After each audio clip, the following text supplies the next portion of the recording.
hommes politiques, ils ont dit, il y a un raciste, antisémite caché. Certains, en Europe, même en Occident, ils pensent que Jésus était assassiné.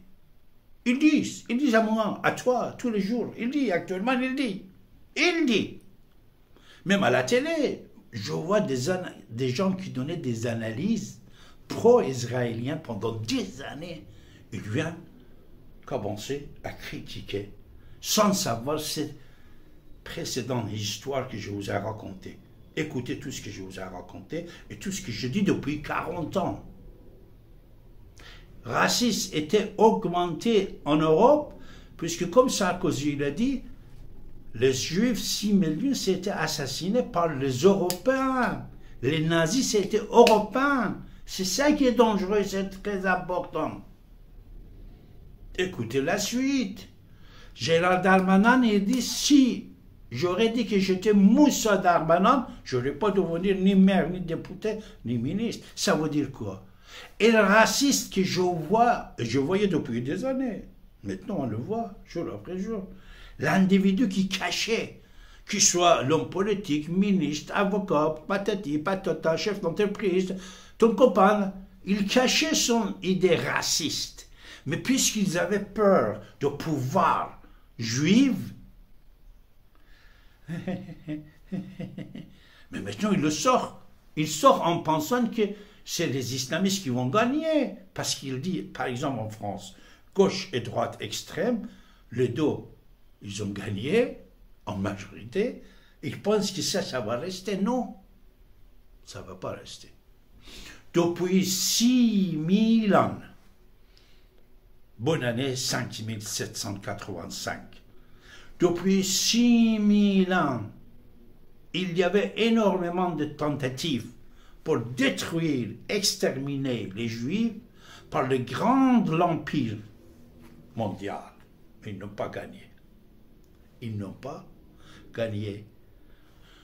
Provisoirement, il était un peu content. Mais à la fin, comme vous pouvez constater, à la fin, c'est Hamas qui va être détruit. Il y aura d'autres mouvements palestiniens modérés qui vont accepter de vivre en paix sans être armés à côté d'Israël, mais aucun. L'armée palestinienne ne peut pas rester autour d'Israël. Vous allez voir. Liban va être désarmé, Hezbollah. Ils sont venus de péninsule d'Arabie Saoudite, les Phéniciens étaient là-bas, des grandes civilisations, après armés, après attaquer, Hezbollah va être désarmé, il va accepter l'État d'Israël, ce sera d'autres choses, vous allez voir. Une chose pour résumer ce que je viens de vous dire, écoutez, c'est très important. On pensait, si on va nationaliser les banques en France, on va gagner. Les Juifs n'auront plus l'argent, le pouvoir, la puissance. On va nationaliser les banques en France. Ça, c'était fait à l'époque du président Mitterrand.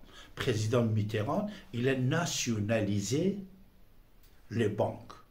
Le plus grande banque mondiale, même français, c'était Rothschild. Celui David, comment va? C'était Rothschild. Alors la France, quand il va nationaliser les banques en France, il va donner un chèque de 500 millions de dollars à Rothschild pour indemniser la nationalisation. Oh, il prend les 500 millions. Il dit d'accord, ils ne vont pas contester la loi républicaine. Mais très peu de temps, la France va être obligée de renoncer à la nationalisation des banques en France. Rothschild, il va prendre son banque et tout le pouvoir qu'il avait comme avant. Ça, économiquement, un exemple. Mais politiquement aussi, vous allez voir.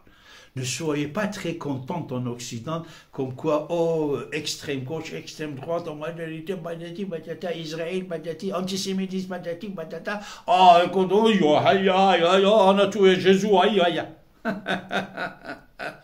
La vie ne va pas être comme ça. C'est vrai que pendant des années, beaucoup de Juifs, comme beaucoup de Zoroastriens, beaucoup de Bahaïs, ils étaient obligés de cacher leur origine. Comme aujourd'hui, c'est le même cas. Comme vous avez pu entendre partout dans les médias, de la bouche des hommes politiques, des responsables des associations, beaucoup de Juifs, ils sont obligés de cacher leur nom, enlever leur kippah, leur chapeau, mettre de nos musulmans. Pourquoi? Puisqu'ils ont un raciste aveugle qui est augmenté en Europe. Mais ça va régler. Ça va régler. Moi, David Abbassi, depuis toujours, j'étais victime moi-même de cet antisémitisme. Vous savez pourquoi? Déjà, mon nom c'est David, je donnais ma carte n'importe où, j'avais des problèmes. De temps en temps, je voyais sur les grandes surfaces, un fast-food, dès que je paye par la carte, je donne ma carte, je vois, plupart des fois, pas toujours, plupart des fois, l'individu, il changeait d'attitude, il était sauvage, il était agressif, il était... pour rien du tout. Ah, j'ai réfléchi, j'ai compris, quelqu'un qui m'a dit, un ami, il m'a dit, puisque c'est David, dès que tu donnes ta carte, il voit David, il dit, ah, chapeau quand tu mets sur ta tête. Et je ne vous cache pas, depuis 40 ans, surtout ça commençant, on peut dire depuis 30 ans, cette idée antisémitisme en France, moi-même j'étais victime, j'ai perdu énormément des choses que je ne vais pas vous raconter. Et ça, c'est aujourd'hui, c'est élargi. On dit plus de 1000%, mais ça ne va pas rester. Pour ça, je veux vous dire à nos amis juifs, ne vous inquiétez pas. À nos amis musulmans, ne vous inquiétez pas. Personne ne va pas vous prendre comme agresseur seulement puisque vous êtes musulmans. C'est les chefs musulmans, c'est les chefs envahisseurs musulmans qui ont attaqué votre pays, attaqué votre culture, votre civilisation, grande civilisation égyptienne de Pharaon, vous devez faire le retour, ce qui était avant, grande civilisation de Carthage, Nord d'Afrique, grande civilisation babylonienne, assyrienne, au Liban, en Syrie. Vous devez retourner à votre civilisation. Vous êtes aussi victime, puisque les envahisseurs sont chez vous. Les envahisseurs ne sont pas en Israël. Les envahisseurs, c'est dans le monde arabo-musulman. Le monde arabo-musulman, c'était devenu arabe dans la langue et musulman dans la croyance par la force de l'épée, par les attaques. On égorgeait la tête d'ennemis, vous deviez payer un taxe, patati patata, l'histoire est longue. Lisez, regardez, écoutez, depuis 40 ans on a dit ça. La vie ne va pas être comme ça. Histoire, c'est très important dans la vie. Nous ne connaissons pas bien l'histoire. La plupart des guerres que vous voyez dans le monde, l'origine de ces pensées-là qui a créé des conflits dans l'histoire, ça peut peut-être nous aider d'arriver à la paix. Aujourd'hui, on parle trop de Palestine, Israël. Est-ce que vous savez, Palestine, c'était devenu musulman il y a moins de 1200 ans après l'attaque des musulmans. Ce qu'ils ont fait exactement avec des autres civilisations. Origine de Palestine, c'était juif. Avant, c'était grec. Écoutez la suite. Palestine comme gouvernement. Palestine comme gouvernement n'existait jamais dans l'histoire. Mais par contre, les pouvoirs politiques et les pays comme Yahoudiya, comme Israël, des Juifs existaient depuis plusieurs milliers d'années. dans ce quartier. N'oubliez pas que l'islam s'est été créé il y a déjà 1400 ans. Après, comment l'islam il a pu devenir mondialement comme aujourd'hui, vous pouvez constater dans le monde. Comment? C'est par la guerre. Puisque les Arabes et les musulmans, ils étaient, bon, avec le respect que j'ai pour toutes les populations, tous les pays, surtout les Arabes, nos amis arabes. Mais c'est l'histoire. On est en train de raconter l'histoire. Toutes les grandes civilisations du monde, ont été tombées par les envahisseurs arabes qui venaient de péninsule l'Arabie Saoudite.